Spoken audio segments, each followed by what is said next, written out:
Julian's or the Crawford just sat down and had an actual conversation and you realised you got on well with them, that would be the hatchet bearing, no?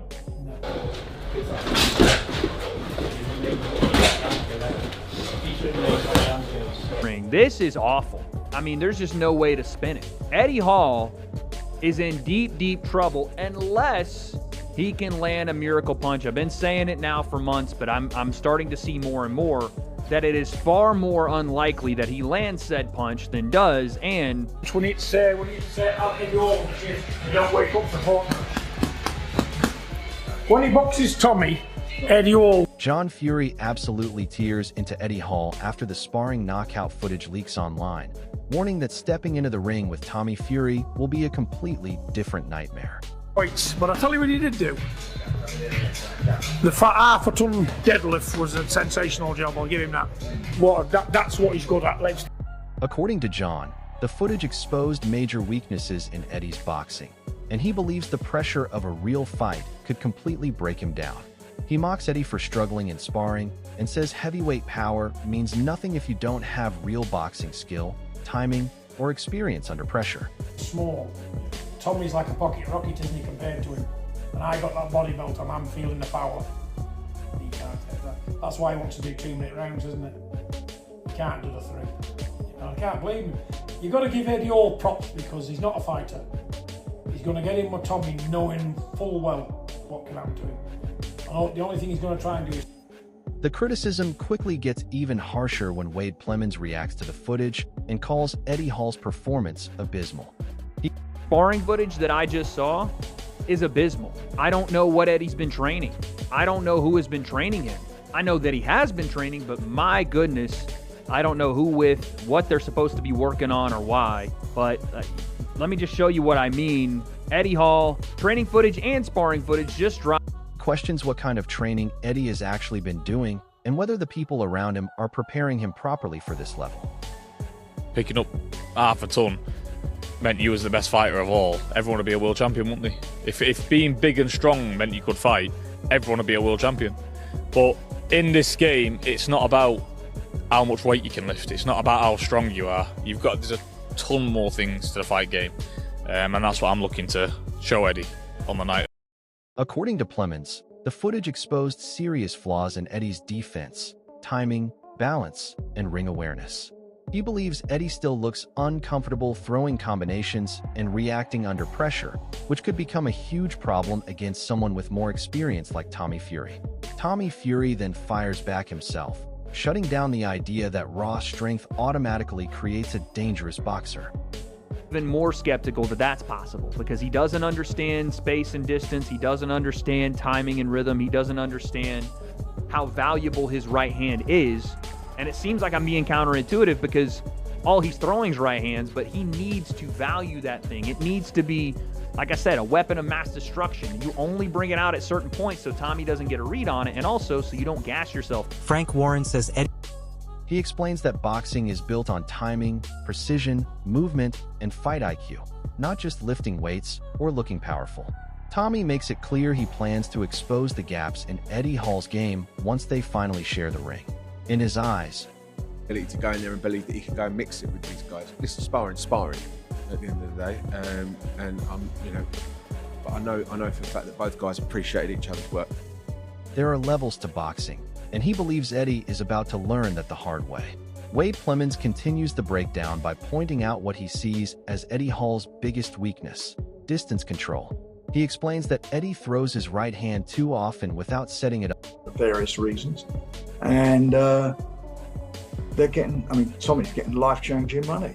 And, how can you, I can't knock that. You're in the ring, it's a dangerous place to be. And, my job is if I see a fight that I feel he can win and I'll put him into it, then I'll do that. And it gets him, gets him further up the ladder. Not only do I think he can win it, I think, obviously this is a high-profile fight, but he's getting a truckload of money for it. So, it ticks all the boxes. If Tommy... Dave Allen reacts with... properly, making it predictable and easy to read. Instead of using power strategically, he's forcing shots and wasting energy. Plemons warns that if Eddie fights like that against Tommy Fury, he could gas out quickly and spend the entire fight getting picked apart from range. But not everyone is doubting Eddie Hall. Frank Warren actually praises his mentality and says the sparring showed a man willing to test himself against dangerous opponents without fear. Warren believes Eddie deserves respect for fully committing to the challenge and not backing away from hard rounds. According to him, that kind of intensity in sparring can build confidence and toughness ahead of fight night, especially in a crossover event with this much pressure and attention surrounding it. Eddie Hall then opens up emotionally about why this fight means more to him than just entertainment. He explains that loyalty and family are everything to him, and any disrespect toward the people close to him instantly becomes personal. His mum, amazing. Do you know what I mean? Brilliant. He's fighting Tommy Fury. I thought they were mates. They probably are mates. They put him up a fucking fortune as well. Eddie admits emotions will play a massive role in this fight because pride, reputation, and mindset are now attached to the rivalry. For him, this is no longer just about boxing. It's about proving himself under the spotlight and showing he belongs in the fight game. Frank Warren also explains why the matchup has exploded in popularity online. Between the size difference, knockout danger, trash talk, and unpredictability, fans are treating it like a must-watch event. He says people are drawn to fights where emotions feel real and where nobody truly knows what will happen once the punches start landing. As the tension keeps building, opinions remain divided. Some believe Tommy Fury's experience and boxing fundamentals will completely expose Eddie Hall. Others think Eddie's raw aggression and physical power could create chaos if he lands clean. Either way, the fight has already become one of the most talked about crossover matchups in combat sports. And with every interview, every sparring clip, and every warning from John Fury, the pressure surrounding both men just keeps getting bigger. Fury, I'm a Tommy Fury fan. Eddie Hall, I'm an Eddie Hall fan. I like the world's strongest man. A lot of respect for him. So of course I'll watch it. I'll watch it as it's a spectacle in it. It's part of the new bit of circusry that's come into boxing. All these exhibitions, different people from different sports coming in. But for all intents and purposes, as a boxing match, what a load of bollocks. Yeah, I don't think it. I don't like it too much. But I'll watch it because it's like it's interesting in lots of ways, and I think people find it interesting. Frank Warren explains why this fight became impossible to ignore, saying the money, hype, and massive attention surrounding Tommy Fury versus Eddie Hall made it too big to pass up. From a promoter's perspective, if a fight is marketable, dangerous, and has fans talking non-stop, it becomes a major event regardless of how unconventional it looks. Warren admits the matchup checks every box: controversy, entertainment, financial reward, and huge crossover appeal.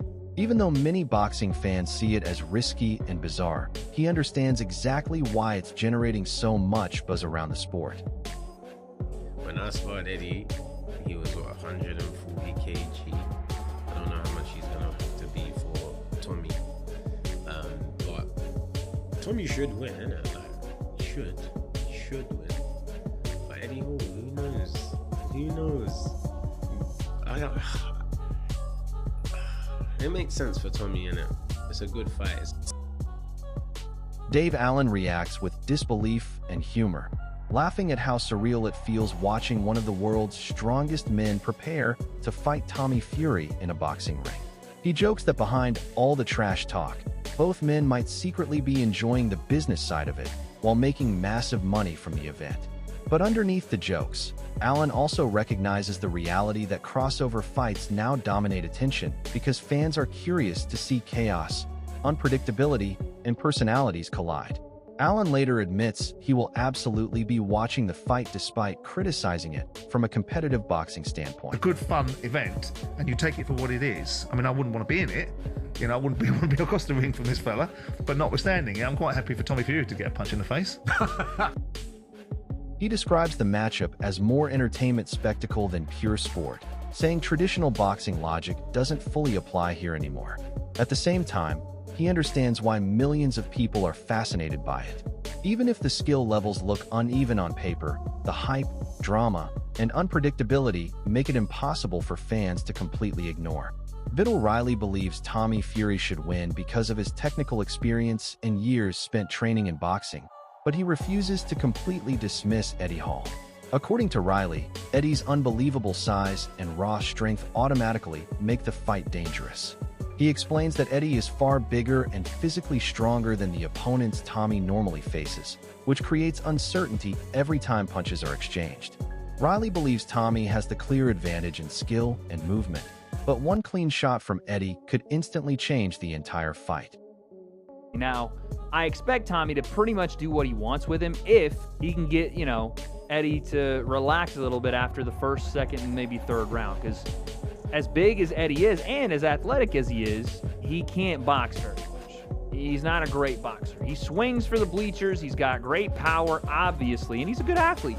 Like, he's a really good quick-twitch athlete. But even in the Hafthor Bjornsson fight, I can't even believe we're referencing this in terms of a Tommy Fury fight, but even in that fight, I know Eddie had like one arm because he had a shoulder messed up, but Thor outboxed him and stuck a left hand on him. He was the southpaw. It was tricky, but hey, listen, and Tommy is not like a high-level operator, but he better be high-level. Simon Jordan calls the event a pure spectacle and admits he would never personally want to step into that kind of dangerous environment himself. Even from the outside looking in, he says the matchup feels violent, unpredictable, and impossible to fully predict because of Eddie Hall's physical power.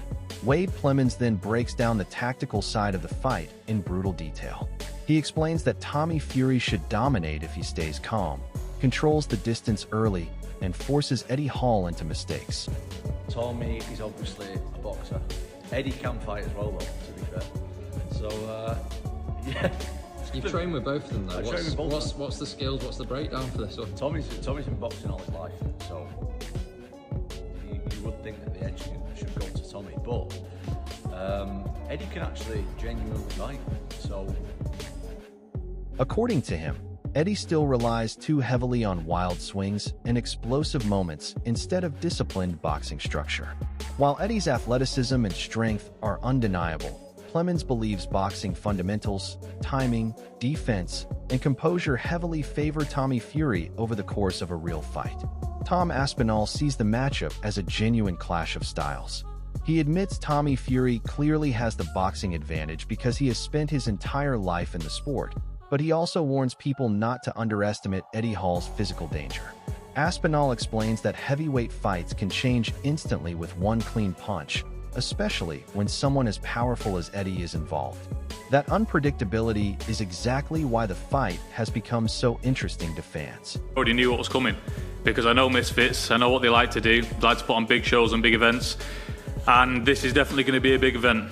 And no one's running here, and I'm going to show Eddie on June 13th that size does not matter. Do you have to step up to the plate a little bit and defend that Fury name? Obviously, it's gone off between him and his old man, and your old man, sorry. What's the conversation been like between you and Big John Fury? Listen, all I'm going to say is my dad did 12. Tommy may outbox Eddie for long stretches, but Eddie only needs one explosive moment to completely flip the fight upside down. Tommy Fury then sends a brutal warning directly toward Eddie Hall, saying muscles mean absolutely nothing once punches start landing. According to Tommy, strength cannot build a stronger chin or teach someone how to react under pressure inside a boxing ring. He believes the real test will begin the moment Eddie starts taking clean shots and has to deal with fatigue, timing, and fear in real time. Tommy's message is confident and cold. He sees this fight as a chance to expose the massive gap between physical strength and actual boxing ability. Wade Plemons finishes by laying out the nightmare scenario Eddie Hall could face if things go wrong early. He explains that if Tommy Fury survives the opening pressure and forces Eddie into deeper rounds, right? This guy's gonna walk towards you, look, breaks the guard with the right hand, sneaks the jab in behind it. That's perfect. You don't need anything else. Basics. The basics is what Eddie should do in this fight. He should cover up when things get a little hairy, tie Tommy up if they get in close, and then break that tie, maybe uppercut, hooks inside, everything to the body, slow Tommy down a bit. And then when you're at range, it's jab, get underneath Tommy's jab, massive right hand. You get a little closer, you want to throw your hooks, fine. But it should be jab, overhand, jab. The technical difference could become brutally obvious. Fatigue, panic, and frustration could slowly take over, leaving Eddie vulnerable to counters and mistakes. But despite all the criticism and tactical breakdowns, one thing remains true. The danger of heavyweight power means nobody can fully predict what happens once the first clean punch lands. Wade Plemons keeps hammering home the same point. Boxing basics only work if you can apply them under pressure against someone experienced like Tommy Fury. The jab, the right hand, the inside work, it all sounds simple until the punches start coming back at you. According to Wade, Eddie Hall's biggest problem is consistency. He warns that against a sharp boxer like Tommy, even one mistake at range or inside the pocket could completely change the fight. The strategy for Eddie sounds good on paper. Slow Tommy down, tie him up, stay patient, then explode with one massive right hand. But Wade explains that reality inside the ring is very different once fatigue, pressure, and timing come into play. Eddie throws Johnny back. Nice jab by Johnny. Traded jabs. Now that was a nice 1-2 there by Eddie. We all know what Eddie's going to do coming into this fight. He's going to be looking for that big right hand, but he's not going to be able to find it if he throws it naked. He needs to hide it behind that jab, and that's if he can catch Tommy Fury, because Tommy is going to be on his bike in this. If Eddie cannot stay disciplined and control the distance properly, Tommy Fury will slowly read him, walk him down, and pick him apart shot by shot. In Wade's eyes, this is the ultimate clash between raw power and real boxing experience. Sean Jones then breaks down the exact formula Eddie Hall would need to survive. Everything has to begin with the jab. Without it, the right hand becomes obvious and easy to counter. Jones explains that the jab is not only there to score points, it's there to disguise the dangerous punch behind it. The issue is that against a fast-moving boxer like Tommy Fury, landing that clean power shot becomes far more difficult than people realize. Every time Eddie loads up too heavily, he risks exposing himself defensively. And the moment he becomes predictable, Tommy Fury's movement and counters become a massive problem. Jones believes Fury will constantly force Eddie to reset, making him chase the fight and waste energy trying to close distance. The longer that happens, the more dangerous the fight becomes for Eddie Hall, because fatigue starts slowing down both his reactions and his power. That's really what this entire matchup comes down to. Every expert keeps repeating the same question. Can Eddie Hall land one explosive shot before Tommy Fury completely controls the rhythm of the fight? Nobody doubts Eddie's strength. The real concern is whether he can deal with timing, movement, and real boxing pressure over multiple rounds. If Eddie swings wildly or burns too much energy early, Tommy Fury could take over and begin breaking him down with movement, counters, and cleaner technique round after round. But if Eddie manages to trap him, close the distance, and land something huge, the entire fight could change instantly. That uncertainty is exactly why the boxing world cannot stop talking about this matchup right now. Now the real debate begins. Can raw strength and power overcome years of boxing skill, timing, and ring IQ? Or is this about to become a brutal reality check under the lights?